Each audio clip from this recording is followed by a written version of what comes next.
Thanks for joining us. Sure. We're glad to have an expert that can help us out with cybersecurity and tell us how to keep our clinics safe and protect our data. Sure. Before we dive into the tips and things to keep us in a good place, why don't you tell us a little bit about what concerns we should have? Like, what are the dangers out there for private practices? So the dangers for private practice with data security, information security, network security, or all of that can be anything from a loss of part of your personal identification, so including the loss of your business because of lawsuits related to losing medical records, releasing of publicly identifiable information.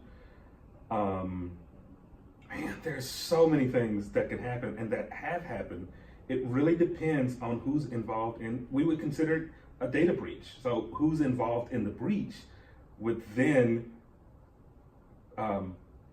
be directed around the results, but they can actually be very, very disastrous for one person, for their insurer, for everything else involved around it. It's just, we want to make sure data is protected to the best it can possibly be. And it could be anything from scamming you out of your own dollars, Sure, to scamming you out of your HIPAA compliant or HIPAA information, protected health information of your Right. patients, right, which could also cost you hundreds of thousands of dollars. right. So, you work in healthcare. I do. In terms of the HIPAA and protecting your healthcare information of your patients, maybe we should start there with some tips on how do you guard that. Just some basic things for providers and private practice. So basic things for providers, private practice related to HIPAA, you have to consider that one of your primary modes of protection is to make sure that the equipment that you use, your laptop, your phone, is always up to date, always secure, always having an antivirus running on it so that you don't get viruses, so that you're not susceptible to a lot of software and hardware vulnerabilities that happen. So those things, and that will update itself. Most of the time your computer will tell you, your laptop will tell you, I need to take an update. Right. And so oftentimes we get busy and we'll say, I'll do it later, and later never comes. Sure. And so again, we're opening up a big window of risk involved. What does the update do? So why does an update protect us? So updates come from source code and from processes and operations on the machines in the software itself, that the manufacturers have determined this is just not working the way that we thought it would. It has some bugs in it, and so the update will fix those bugs, patch any holes related to security. So updates can come from, if you have a Mac, updates can come from Apple, or it can come from software that you run on your Apple. Or if you have a Windows machine, it can come from the various components of the drivers, the mouse driver. It can be related to just any myriad of things. And so we just have to make sure that we're keeping our hardware up to date, making sure the virus scans are up to date, and that we're actually running them. Because I know some people who have their virus signatures up to date, but it's like, when's the last time that you actually scanned the machine? Right. And their question is like, I don't remember. Yeah, I think that's a big part of the problem. A lot of people don't understand how it all works. Sure. Sure. And yeah, and it does pop up, and it tells you, but there's so many things on especially on PCs that pop up. Right. And that you have to close out, and so it's easy just to close it out and think about it. It is. And so make a mental note, or just say, on the 1st and the 15th of every month, I'm going to make sure, put it on your calendar, I'm going to make sure that I run a virus scan. Yeah, that's a good idea. And you can schedule it as well, so that it becomes out of sight, out of mind, and it will do the work. It will do the work for you. And that's a huge opportunity for protecting yourself. Sure. Another thing that comes up is the passwords that we use. So passwords are tricky. Years and years ago, you could use one password for anything and everything, and the world was fine. That's no longer the case. Yeah. So it's important to have a different password for everything that you use. again, most of us get really busy, so a small investment in a password management Like OnePass software, or OnePass, LastPass, and there are a few of those that are great because not only do they integrate with your laptop, they also integrate with your mobile phone as well, so that I can literally set up a password, auto-generated. It's super secure. I never know what it is, and it will allow me to log in and do all kinds of things. So explain how that works. So I know lots of people, I've told lots of people about OnePass and some of the others, and it's really elusive to me too. I have no idea really how does OnePass protect my passwords. In a way, it seems like they have access to everything. Now I'm even more vulnerable. So how does OnePass or something like that work? Sure. What they do is, and it's I was leery at first, but saying I don't want to put all my passwords in one place like this to something that I can't touch or control. Yeah, sure. And so, or company, it's like, does the company have control over all of my passwords? Right. Can I really trust them? It sounds really scary, and it should, because it's a big emotional and really financial commitment to do this, because it includes your bank account, it includes all the things that you allow them access to. Absolutely. So what they do is they use a software process we call one-way encryption. So you have to know your master password. They don't store the master password. And if you forget your master password, then you will not be able to access any of the other ones that are stored there. Okay. So from that master password, which is only known by you, and maybe you can add a hint to remind yourself of what it is, these password companies will then have stored encrypted passwords that's actually encrypted. Your master password becomes the key to open up the encryption, and because they never knew what your master password is, they can't decrypt all of your other passwords that are listed. I see. Okay. So you're generating a one-of-a-kind special key that only you for have. every website that we go to. Every website it's for that site, and then they're all linked specifically to my key. Yes. It's that one password. Yes. So then, does that one password need to be? That one password needs to be super secure, and it needs to change often as well. I see. Yeah. Because, and a good thing too is that OnePass and LastPass and the other companies like it are now telling you haven't changed your master password in 30 days, 40 days, or 90 days. Yeah. So it will prompt you to do it. And then you can go and make the password change, and life becomes great again. Sure. We're all safe. We're all safe, because there are lots of people who have, when people think of hackers and of people who are trying to grab information from you, we often think of there's a person sitting on the end of a machine which is writing all this code, and he's or she is specifically targeting me. And that's not really how it happens. What happens is, all across the internet, there are companies and businesses that are being scanned to see if they've applied service packs, if they've applied all the software that they need to keep everything up to date. And because those vulnerabilities are published, people write a script or two that will find those vulnerabilities and then go and see, well, how far can it dig down and get email addresses, home addresses, how much information can I pull across before they ever notice? Right. And the way that happens is it's an automated process. People have just machines that are always looking. Ooh, spooky. Yeah, and so they find stuff and they store it somewhere else, and it could be months later before the general population discovers, oh yeah, Lowe's had a big credit card breach, and so all that data has been sold 6 months ago. Right, that data has been sold to someone else, and so they've gotten your credit card information, email addresses, or anything attached to those user accounts. So having good passwords, change them a lot. Yeah. What about Wi-Fi? So on Wi-Fi, same thing. Make sure you have a really good Wi-Fi password. Never have your Wi-Fi wide open for anyone to use. And then I highly recommend that you never connect to an unsecured Wi-Fi. Like Panera Bread. Like or you go to Panera Starbucks Bread or Starbucks and all these other places or McDonald's, and it's like, oh yeah, just connect to Free our Wi-Fi. Wi-Fi, free Wi-Fi, and you just connect. Especially if you're doing any kind of business, because I know it's popular. You want to go and you want to, you're out of town or something like that. You're traveling and you want to do some quick business in one of these places on free Wi-Fi. Yeah, writing progress notes. Yes. They're highly protected. Sure.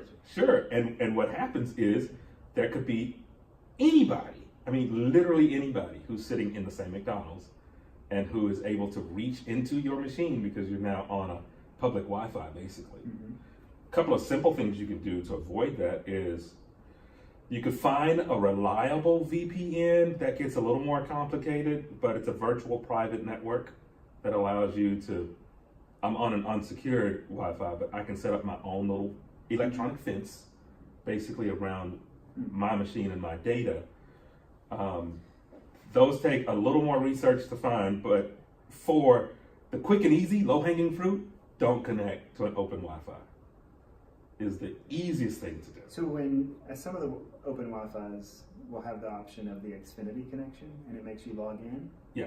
Is that still an open Wi-Fi, or if you've logged in with your Xfinity password, or is that are you now protected somewhat? You are protected somewhat because you're now that open Wi-Fi has now connected to Comcast Xfinity, and so not everyone around you is then on the same network as you. Okay. And So is it any better? Go ahead. I'm sorry. I was going to say, so that offers a little more protection. Sure. Is it any better than hotspotting your phone?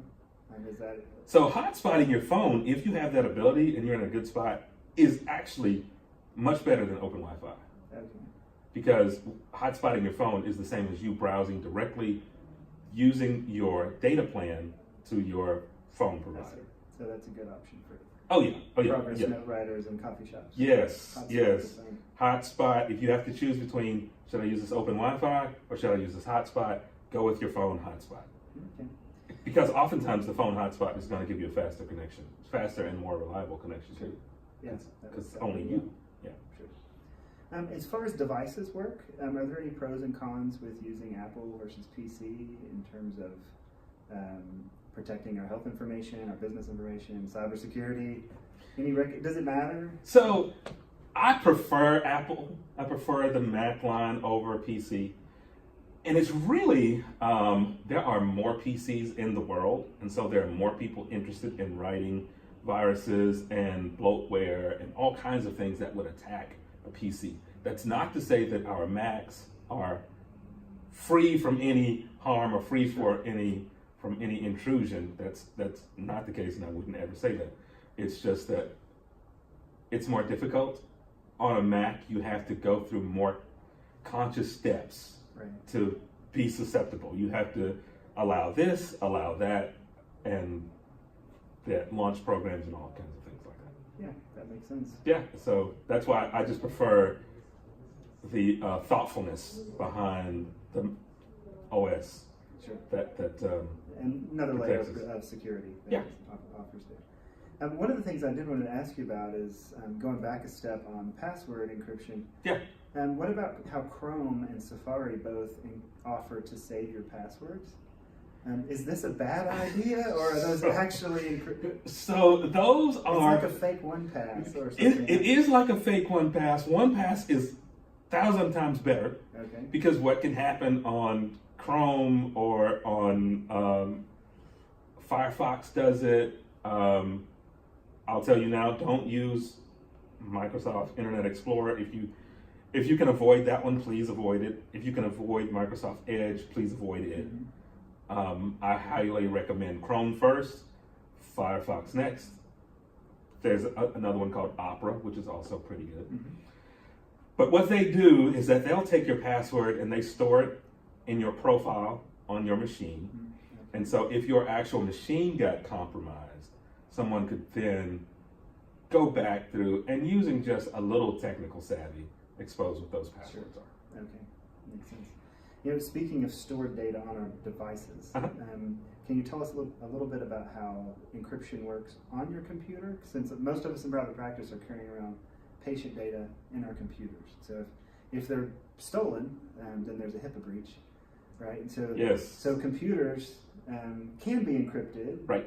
Can you tell us a little bit how that works and give us the simple version? Sure. The simplest version is there are some additional software packages and like Mac has FileVault. Like right? Mac has FileVault, which allows you to encrypt either folders at large, your whole drive, or any of that, which is opened by your administrator password. If you use Windows, you'll have to do a little more research to find software that will allow you to encrypt the hard drives. And a lot of corporations, larger corporations, do that for you so that when you're issued a laptop, all the encryption is built in, and when you log into the network or log into the machine, it then unencrypts for that session, which is exactly what FileVault does on the Mac. And speaking of having data on your computer, so I made the statement that most people have it on their computers, and I bet they probably do. But is that in itself a violation? I mean, is that a bad idea? It is a bad idea. And what else should you do? You've got to write letters for your patients. Where do you put it? To have patient information on your machine is a bad idea. So, but I understand if you're writing documentation and you have to pull something down, the best way to use what you have to use for just that moment, and then you need to remove it. So if you're already using an online medical system or something like that, where all your records are kept, make sure that you delete it from your machine, and then the next time that you need to go and do some more documentation, pull it down just for that session and delete it again. Okay. So that it's never stored. The term that we like to use when we're talking about HIPAA, because my company also does credit card transactions, data stored at rest, which is mean it's sitting somewhere, it's not moving, has to be encrypted.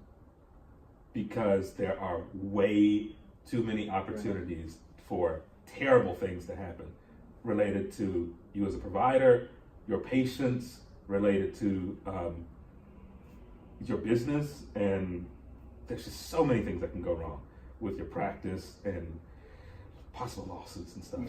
Data at rest. Big fines for HIPAA violations. Yeah. Data at rest Nobody needs wants to be that. encrypted. Okay. Right. Are there any softwares like G Suite where you can say encrypted data in the cloud? Do you know much about that line of security? So instead of saving it on your computer, then you can save it in a cloud. I think Mega is one of them. Box is another one. Sure, there's a lot of those. Yeah, sure. There are a lot of those that if you're going to do this part, there's another technical step that you need to do. I would not rely directly on the big cloud services to encrypt my data. I would encrypt it and then upload it. Okay. So that means you need to get some other little encryption tools.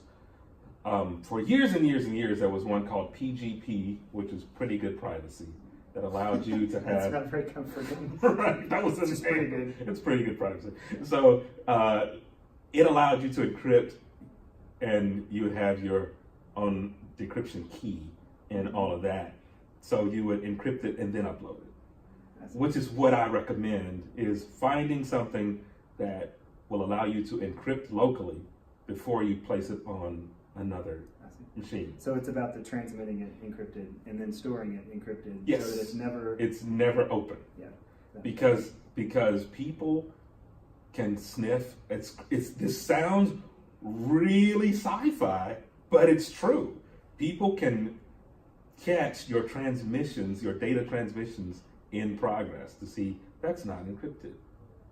And so it's very important that, for instance, if your practice has a website where clients log into it, you have to make sure that it meets all the necessary protocols, that it actually runs under secure socket layers, so it's SSL encrypted as well. There's just so many things involved with making sure that you are encrypted at rest and you are encrypted in transport. So that makes sense. yeah. Well, any other tips for us? Things that you see, small businesses make mistakes with, or that we hadn't talked about? We've covered a lot. I mean, Yeah. So sometimes it's worth the investment to find wherever you are, a local, reputable company that can give you like a once a year or twice a year little checkup to say, this seems okay. To make sure that, hey, I know I'm thinking about this, but I just need someone to help me walk through the processes to make sure that I'm okay. Yeah. And I recommend that. Sometimes it's not necessarily a top line budget item, and so I understand, but it's a good precaution. It is a good precaution to save you thousands of dollars just for that extra check of, yes, I have done this. I have found some folks who will help me walk through the process to make sure that, I'm protected. I'm doing all that I know to do. Because, for instance, my company, we go through those audits. We have very month-long audits every year to make sure that we are dotting every I, that we are crossing every T, that we are making sure data is absolutely protected. Yeah, well, that's good advice. Yeah. Thanks for coming. We really appreciate you taking the time out of your day to give us some tips and and protect our devices as well. So that's great. It's my pleasure. Thank you for having me. You're welcome. Glad you came.